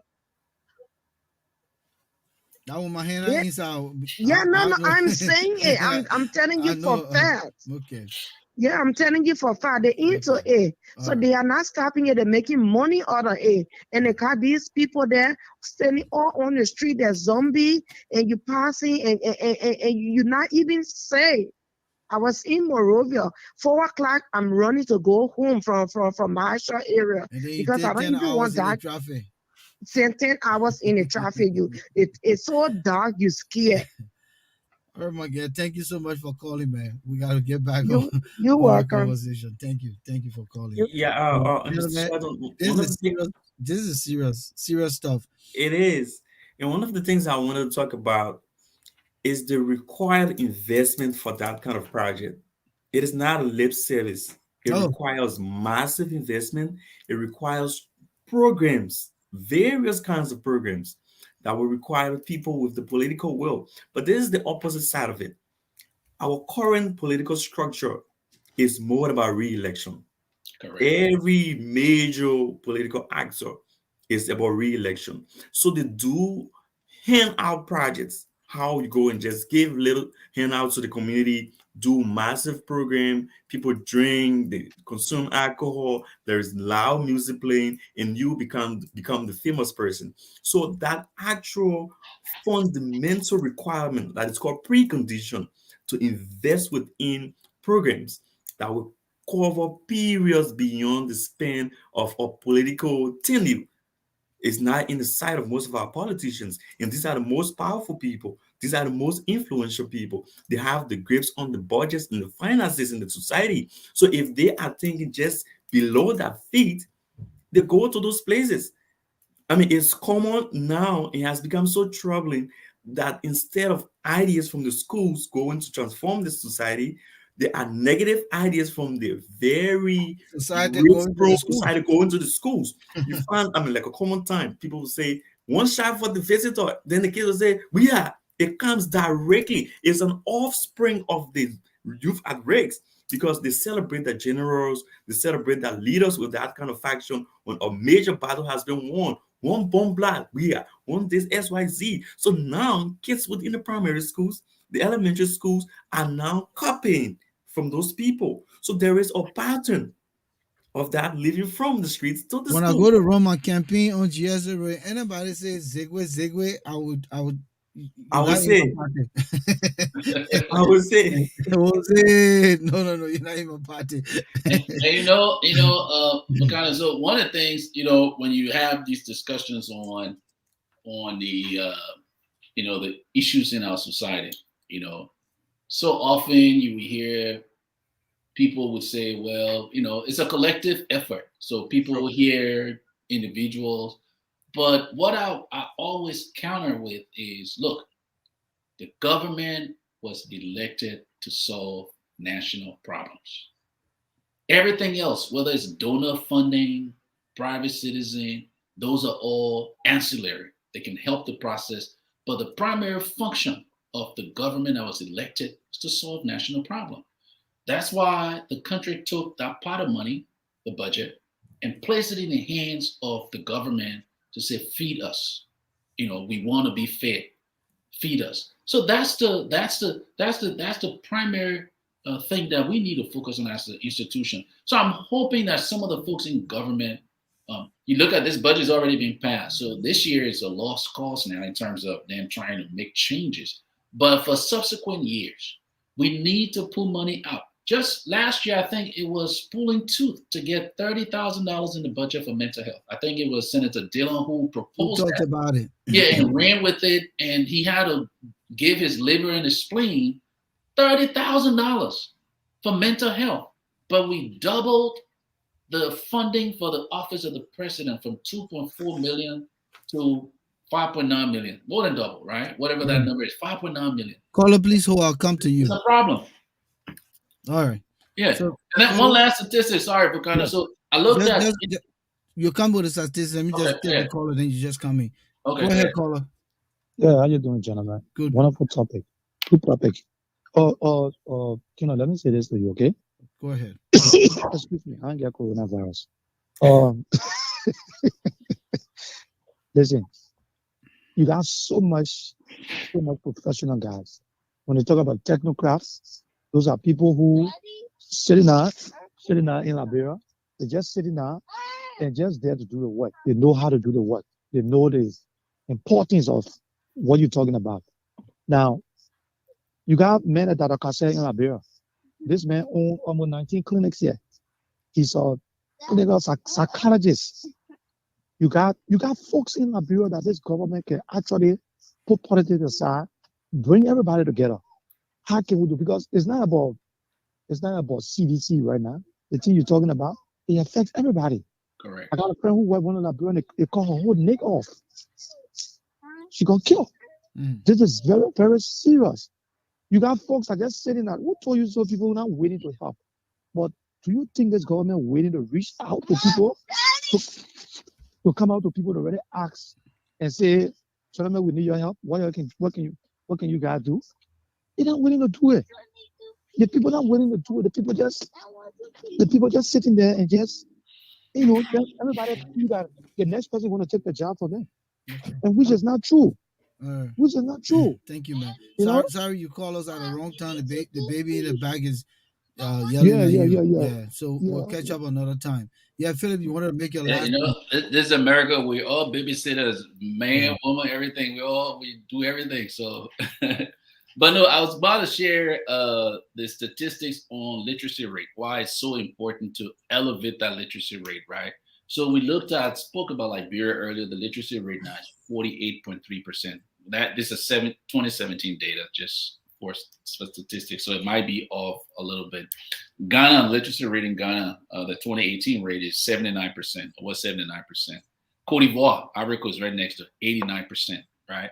So you see these two neighboring countries, their literacy rate much higher than we are. So their middle class, or the working class, I should say, are trained to some extent, right? Whether it's just high school or whatever, they got some means of carrying out their tasks. So that's a number in terms of a goal for any administration to say, look, my goal over the next 6 years is to elevate this rate from 48% to 60%, right? That's a goal. And then you put in the plans, you get the technocrats to show you how you can elevate this number from 48 to 60, right? And be able to develop this workforce, this potential workforce. And I keep saying disadvantaged potential because we have to see them as the answer, the solution to some of the problems in the future. If we don't see them as solutions, potential solutions, then we're not willing to invest the money and the time into their future. So that's why I keep pushing the whole disadvantaged potential, because we have to be reminded that these are the people that can be innovative if we expose them. One of the things that Rwanda did, and I wrote down here a couple of points. One of their 5 thematic areas they had here was they said improved expanded access to infrastructure in the digital economy, right? So broadband, connectivity, all those things, exposing their people to different things, man. Brilliant country in terms of the people and what they're trying to do. And you see the results, right? They're not rich by any stretch of the imagination. They have some of the same issues that we have, right? They have some of the same issues. It's just that they've taken their budget and they've tried to solve some of these problems. So it's not as prevalent as we have in Liberia at the moment. So a couple other stats that I want to share. I looked up even a country like Vietnam, right? Because I was looking at some countries that went through war or civil uprisings, just see, look, where are they now in terms of the literacy rate, right?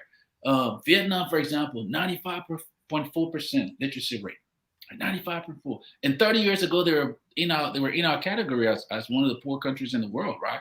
But they've invested in the 3 things that they invested in. The third one is what I'm going to focus on. It says investment in human and physical capital, right? Okay. Same people. Your people are your most valuable resources. If you look even at Singapore, I pulled up Singapore as well. Look at some of the things that Singapore has done in terms of their output, right? Where's the focus? Manufacturing. It takes people. You got to be skilled to get into manufacturing. Yeah, absolutely. Financial services. It's a people thing. You got to be to get into that. Medical technology, aerospace engineering, clean energy, and healthcare. Those are the things that are the bread and butter for Singapore. That's not exporting any natural resource. They position themselves. Lee Kuan Yew. I'm not pronouncing the right way, but he helped that country from the 60s, right? When they were gaining their independence and working their way through. And now he invested that into the middle class, the working class. Look at Singapore today, first world country. I mean, Mr. Suah, I mean, just to continue in similar pattern, right? All of the examples you've given, there is not a single example void of political will. Correct. Yeah, when that prime minister identified the need to have left from Malaysia to go to the island, they saw their environment, they knew that they didn't have natural resources, and they said, hey, we must invest into human capital. And Correct. when our population is developed to that level, we can put the best of technology, we can make sure we transfer a lot of intellectual properties, and we can get the benefits. It's clear. Yeah. And they build that foundation on honesty, discipline, and pragmatism. They Yeah. said, That's the word. Look, John, honesty. yeah, Honesty is the word.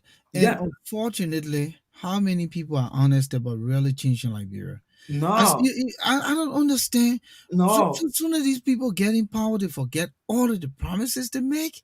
And Mr. Shelton, to the Rwandan What? situation, right? If you follow the budgetary pattern, by 1995, Rwanda had 99% of the budgetary sources from aid. Almost everything that went into Rwanda was based on aid.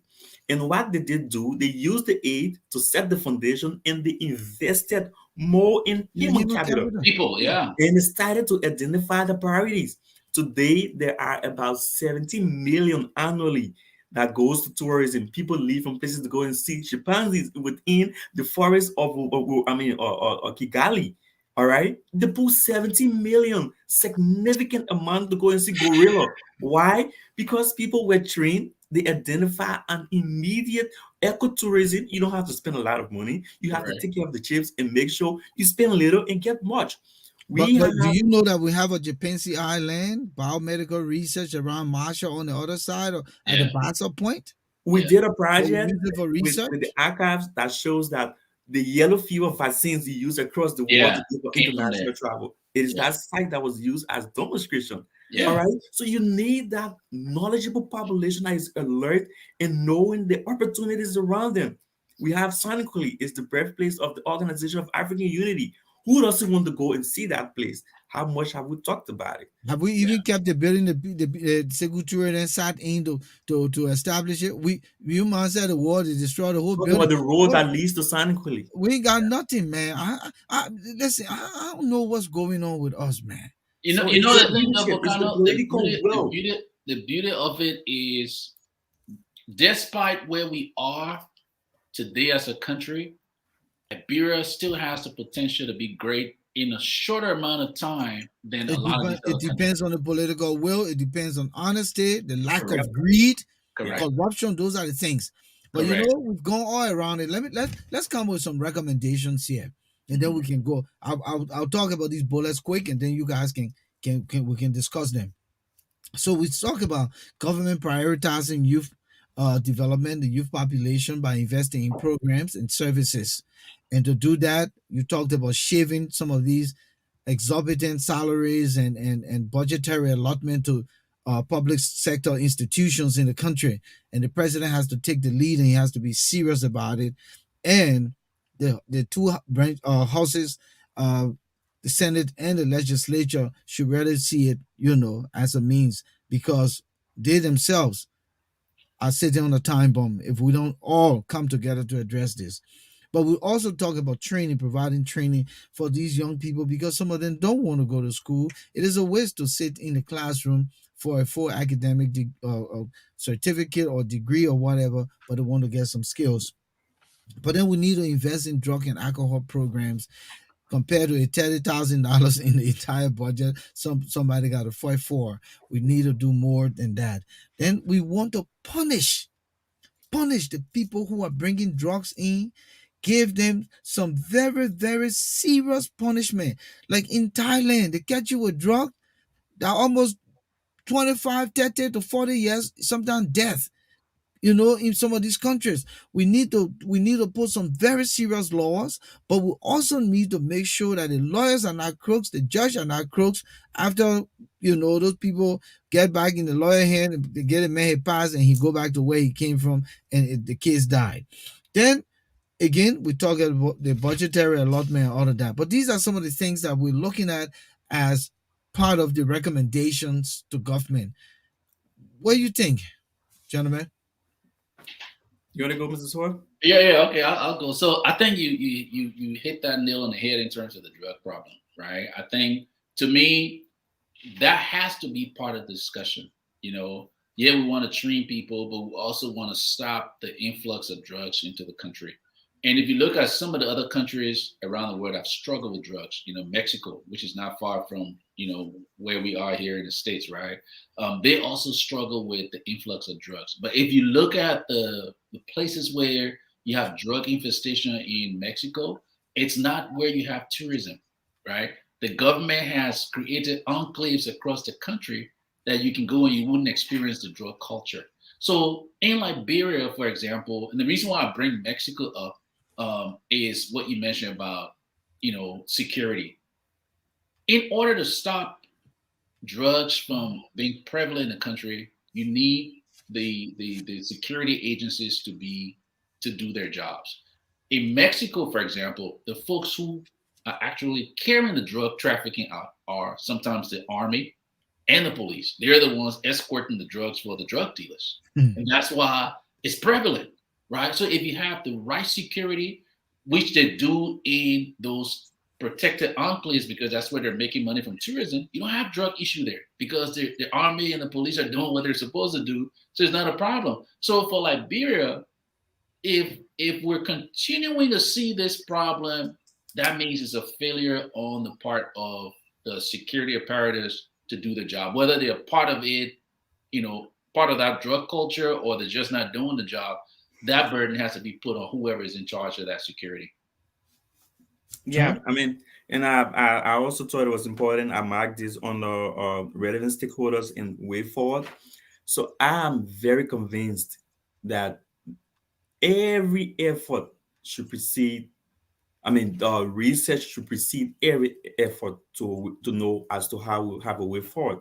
Firstly, there is the demographic composition of those whom we consider youth at risk. How many of those people are of age above 35? How many of those people are below 35? How many of those people have the gender sensitivity, talking about women and children and girls and boys? And we can know the way to faction programs. There are nutritional programs that could help, because over the years, there are people within that composition of our population that have basically gotten drowned because of lack of nutrition. There are kids that have been born within that system that have not had the right let's say prenatal care. So now, how can you make sure they are strong enough to go back to the workforce? Detoxification. How can you make sure that these people you are getting to the rehabilitation center are even strong enough to have a lecture for more than an hour? How can we know that? So a study is really important, and the findings from those studies should be able to inform. It should be more empirical than to say, let's go out to Central Street, go and take them and bring them. Who are you bringing? What programs are you offering for them? Sometimes out of a heartbeat, somebody says, oh, I'm trying to build a reputation for myself. I'm building a rehabilitation center. What kind of programs are you offering for those people? Who are you providing the services for? And how would the services be sustained? And what is the transition from a rehabilitation center to reintegrating them back into society, that they cannot see anybody at them lying on the ground and feel like they're still in that habit of taking somebody's cell phone? That approach of ethical interaction, that you respect another person's space, all of those things should be a comprehensive package. So until you do a comprehensive study, that doesn't have to be like do a study across the country. Research is done in phases. Do a pilot project, identify a sample of the population, but a very significant sample, and it will inform you as to how to engage with them. And one of the things that, from a clear participant observation point of view, they are willing. And that is one of the most important things. They are willing, they are availing themselves. It makes it easy. So once they turn themselves over, find a fresh safe haven for them, try to neutralize the environment and make sure that it is secure for them, talk to them and find a way forward. And that should be based on a clear, responsible leadership that cares for its citizens, more of making them come and shout and chant and make sure that they can get t-shirts and be part of the crowd politics, and the next day they are no more. It should be a clear, conscious effort to bring people back into the society, form part of the workforce, and reduce crime simultaneously. It should be a clear major project like that. Thank you, Yeah, gentlemen. let me just come in with anecdotal story. So I had a family member, close family member, who was in this category at one time, right? So when you look at, just the service where this person could get help, right? How to get help for people who are addicted to drugs. It's not just people out there who, yeah, they want drugs, but at some point it's beyond themselves. They can't help themselves, right? And this family member went through that. I mean, they're no longer here with us. And I know the pain of having to worry about where this individual would be, and it occurred for years, right? Occurred for many years, and you bring this person in, you know, try to take care of them, but there's nowhere to, a professional in Liberia. This is in Liberia, and there was nowhere to really take this individual to, to come away from that problem. And just for years, man, very painful. I mean, our family went through it, going out there, find them, bring them home. You don't have, there's nowhere to take them. The place you take them to doesn't really provide the thing that they really need. And it's so frustrating that, you start losing people who can't help themselves. You can't help them. You can't throw money at it. It's not like we just give them money and makes it worse because they go for the next hit, right? And so it's a difficult situation that needs a systemic solution. It's not one person going and doing it in a little corner. Yes, that's helpful. We all need to, in ways that we can help privately or individually, we can do so. But that burden is on a government to provide systemic solutions so that, it can include, the country as a whole. So it's just a point there sometimes, like to some people, we see these people and say, oh, they're maybe coming from bad homes or, they're this and that, but it's not the case. They got into this drug culture some way, all right? And then at some point they thought they had control over that behavior and then realized that no, they've lost control and they've lost their inhibitions, right? And now they're at the mercy of that drug. And so our society need, it's still early that we can provide help, right? We need to be able to provide these spots, get these people mentally, changed, the right counseling, the right whatever the professionals know how to do to get them back to reset, So I've Thank you. experienced it personally, and it's very painful, man. Because this is a dear family member of ours. I don't want to get into the specifics, but very, very painful to go through that, situation. Thank you, guys. Listen, gentlemen, we are at the end. We've come a long way, and I will just add quickly that even here in America, getting people in rehab and getting them to get clean, as much as sophistications are here, the best professionals, the medication, yet it is difficult. Correct. So imagine it's setting like Liberia. But one of the things I've considered over time is that we are a close knit community, and there's a lot of family and friend support in Liberia. If somebody is genuine about making a change, and the family come involved. But again, like you said, we all said here tonight, the government has to take the lead, and the international community will be there to support if the political will. You know what I mean? If honesty, lack of corruption, lack of bribery. 'Cause imagine the people coming to help your society and then you tell them, but what's in it for us? Yeah. That in itself, kills the dream. So Yeah. again, gentlemen, thank you so much for coming through. Moses Sandy had a struggle tonight. Technology, play, is part with him. But great conversation. I appreciate the two of you coming. We couldn't do this without your expertise, and this conversation is not ending here tonight. Again, you can imagine, Philip, you said that they will be reaching up to those boys. You said they will be sharing T-shirts. Yeah. They will be looking for the votes. But the more we talk, the more we'll conscientize, the voters, so that they'll vote someone who has the expertise that will provide the kind of incentive to help them overcome this serious hurdle, not for themselves but for our country in general. So I'd just like to say thanks so much, gentlemen, for being here tonight. Yes, It's it's good my having pleasure. you. It was good meeting again, Mr. Swag. All right, John. Thanks, man. Take care.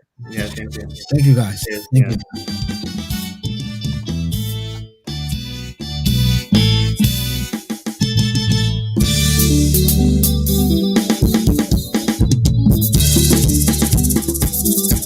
Thank you so much, ladies and gentlemen, for being there with us tonight.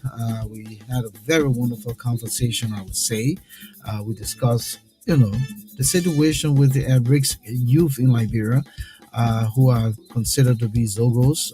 We just covered a lot of different, aspects of what's happening, the world, the population, what's in the budget, what type of program can be put in place to draw attention and give them some help, because I tell you, the situation should be of concern, because the number is growing. And to think that, Liberia is at a beautiful place, I call them the charcoals. Someone said that there's fence sitter. They could go left, they could go right, but I say they're charcoals because old fire chunk is not hard to catch, and they can just get ignited. And so people need to really pay attention to the plight, and let's all of us continue to talk about this, whatever the conversation is. We hope that it will fall on good grounds and someone will pay attention. Thomas the extraordinaire Awaji, thank you so much for being in the house here with us tonight. Ambassador Thomas Telowoyen, you were here with us. We say thank you. River says pro. I haven't heard from you in a while, but it's good to have you back. T. Dawkins Richards says he's watching from GSA Road, Painesville. Hey, good to have you, junior brother. Welcome to the show. Pay Edward, Godwin Chie, Vera Horace, G. Ken Commander. Thank you for coming in, Cassell Pekin. It's good having you, Bennett O'Connor. Thank you so much, my brother. Always good to have you. Tony and Brooks, Collie Katakor, Jonathan One-Way, Seattle Townsend. Good to have you in the house. Easy means more. Zachariah Yamun Chopele, Hassan Bilite.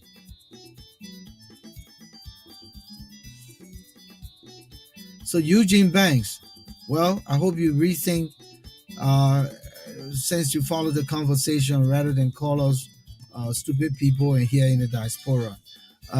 Anna B. Weir, thanks for joining us, my brother from Margibi County, and Theo and Sumpon from New Jersey. It was good having all you folks in the house. We'll be back here on Tuesday next week, same time, 7 p.m. Eastern Standard Time, midnight, here in the Issues Room on Facebook, YouTube, Twitter, and the Issues Room page. And our broadcast is repeated in Liberia at the Atlantic Broadcasting Corporation, ABC FM 105.1, Broad Street, Monrovia, will be on tomorrow at some point during the course of the broadcast.